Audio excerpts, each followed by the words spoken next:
Focus of the day. Hello students, आप सभी का स्वागत है एनालिस्ट आईएएस के यूट्यूब चैनल पे।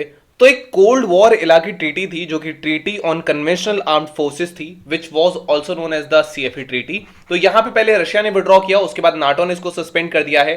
और कोल्ड वॉर से रिलेटेड ऐसी कौन कौन सी ट्रीटीज हैं जो हमें पता होनी चाहिए, इसके अलावा ये ट्रीटी क्या थी, क्यों रशिया की क्या कंसर्न्स हैं, फिलहाल नाटो की क्या पोजीशन है, इसके अलावा we'll be solving our today's prelims and the main practice question based around this topic. So let's start by in news. So recently the NATO which is the North Atlantic Treaty Organization, इसने announce किया है कि जो formal है, जो treaty है, ये जो कन्वेंशनल आर्म्ड फोर्सेस है यूरोप में, this is the treaty and इसको सस्पेंड किया जा रही है। कोल्ड एरा वॉर की ट्रीटी है और इसमें जब रशिया ने पुल आउट किया है डील में मई में, तब ये हुआ है। सो ये सबसे पहला प्रश्न है कि ट्रीटी क्या है। तो ट्रीटी को समझ लेते हैं। ये जो ट्रीटी है इसको पेरिस में साइन किया था एंड ये साइन हुआ था 1990 में। इसने लिमिटेशंस रखे थे कि कन्वेंशनल आर्म्स जो होते हैं, जो प्राइमरी गोल था कि जो कोल्ड वॉर हो वो ना हो, एक सरप्राइज आर्म कॉन्फ्लिक्ट ना हो जाए। चीफ ऑब्जेक्टिव का यही था ताकि लार्ज स्केल ऑफेंसिव ऑपरेशंस ना हो पाए यूरोप में। So these were the things, ताकि सबके पास एक लिमिटेड हो, ज्यादा चीजें ना हो, ताकि सरप्राइज एक्ट नहीं हो पाए। सो इसमें बहुत सारी वेरियस एस्पेक्ट थे, जैसे कॉम्प्रिहेंसिव रेस्ट्रिक्शंस थे significant categories of conventional military equipments पर पूरे यूरोप के अक्रॉस। तो ये अटलांटिक से यूरल तक ये ट्रीटी थी। Treaty destruction of surplus weaponry का करती थी, ज्यादा वेपनरी नहीं होनी चाहिए, उसका डिस्ट्रक्शन होगा।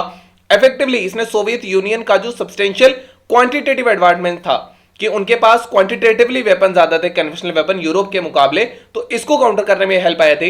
ये ट्रीटी जो है वेरिएबल लिमिटेशंस थे कैटेगरीज पे कन्वेंशनल मिलिट्री इक्विपमेंट भी, जो कि डिप्लॉय किया था नाटो ने। और उसके बाद जो आया था former Warsaw Pact. Warsaw Pact हम लास्ट में देखेंगे, कंस्ट्रेंट्स थे कन्वेंशनल वेपन्स पर।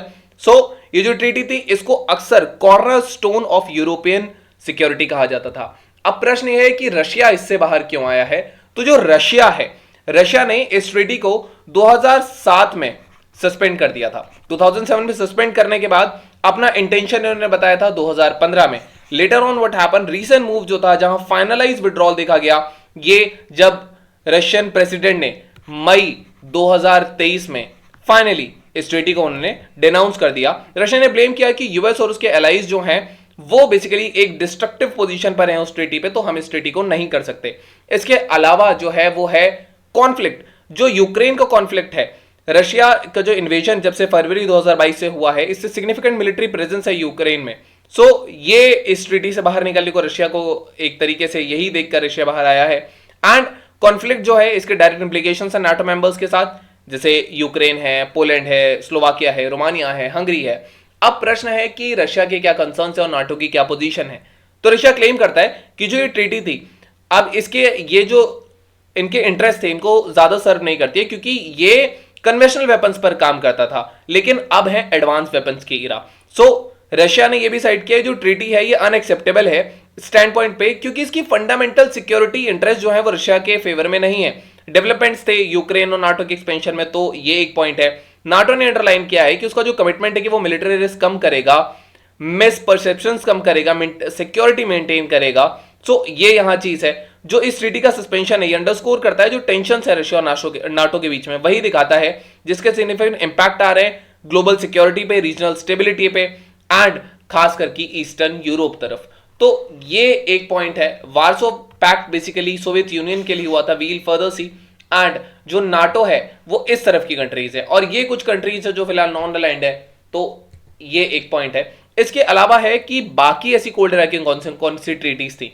तो सबसे पहली ट्रीटी आती है 1949 में। 1949 में नॉर्थ अटलांटिक ट्रीटी को साइन किया गया। इसको वॉशिंगटन ट्रीटी भी कहा जाता है। ये 4 अप्रैल 1949 में, और कलेक्टिव डिफेंस अलायंस था वेस्टर्न नेशंस का, जिसमें यूएस, कनाडा, अलग अलग यूरोपियन कंट्रीज थी। इसके अलावा जो एक थोड़ा सा इंपॉर्टेंट है वो है Warsaw Pact. Warsaw Pact basically 1955 में इसको साइन किया गया था एंड इसको ट्रीटी ऑफ फ्रेंडशिप भी कहा जाता था, इसी वार्सो पैक्ट को।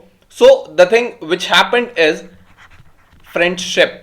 Okay, so this was it. Cooperation, mutual assistant था। 14 में को ये साइन हुआ था। ये नाटो के रिस्पॉन्स में था। एक सिमिलर म्यूचुअल डिफेंस अलायंस थी ईस्टर्न ब्लॉक कंट्रीज के तरफ, जहां सोवियत यूनियन था। जो वार्सो पैक्ट है इसमें Soviet Union, Eastern Germany, Poland, Hungary, then Bulgaria, Romania और भी अलग अलग कंट्रीज थी। इसके अलावा आता है the four power agreement on Berlin 1971 में ये आया था। ये जो एग्रीमेंट था ये 3 सितंबर को साइन हुआ था 1971 में, US, United kingdom, France, Soviet Union के बीच में।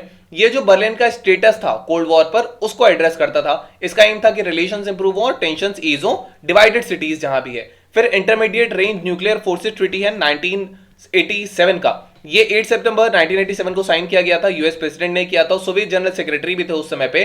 और ये जो ट्रीटी है ये जितनी भी इंटरमीडिएट रेंज न्यूक्लियर मिसाइल्स हैं यूरोप में, सो ये उनको एलिमिनेट करने का काम करती है। जो ट्रीटी है एक सिग्निफिकेंट स्टेप था कोल्ड वॉर टेंशंस को रिड्यूस करने के लिए और खासकर न्यूक्लियर आर्म डीलिंग्स में। इसके अलावा स्ट्रैटेजिक आर्म्स लिमिटेशन स्टॉक्स है जिसको सॉल्ट या स्टार्ट ट्रीटीज कहा जाता है। ये एक बायलैटरल कॉन्फ्रेंसेस हैं इंटरनेशनल ट्रीटीज की जो यूएस और सोवियत यूनियन के बीच में साइन हुए थे उस टाइम पे। ये जो ट्रीटी है इनका गोल था कि जो लॉन्ग रेंज बैलिस्टिक मिसाइल्स हैं स्ट्रैटेजिक आर्म्स उनको कम किया जाए। पहली ट्रीटी को सॉल्ट वन कहते थे, 1972 में साइन हुआ था। सॉल्ट वन को साइन करने के बाद यूएस और यूएसआर ने एग्री किया कि वो जो बैलिस्टिक मिसाइल्स हैं उनको लिमिट करेंगे एंड बाकी जो साइट्स जो डिप्लॉयड साइट्स हैं उनको भी थोड़ा थोड़ा कम करेंगे। सो ये एक बात थी, कोल्ड वॉर कम करने के लिए ज्यादातर इसमें ट्रीटीज हुई थी। हेलसिंकी अकॉर्ड्स है, हेलसिंकी फाइनल एक्ट था, ये 1975 अगस्त में साइन हुआ। ये ट्रीटी तो नहीं थी लेकिन एक डिक्लेरेशन था प्रिंसिपल का, और जिसको 35 कंट्री ने बेसिकली एग्री किया था, जिसमें नाटो और वार्सो पैक्ट दोनों की कंट्रीज थी। इसका एम था कि ईस्ट और वेस्ट के बीच में रिलेशंस इंप्रूव हो, कमिटमेंट्स हो ह्यूमन राइट के लिए, टेरिटोरियल इंटीग्रिटी के लिए। सो इसके अलावा आगे जो रिसेंट अपडेट है नाटो में वो है फिनलैंड का ज्वाइन करना। फिनलैंड इसका 31st मेंबर बना है।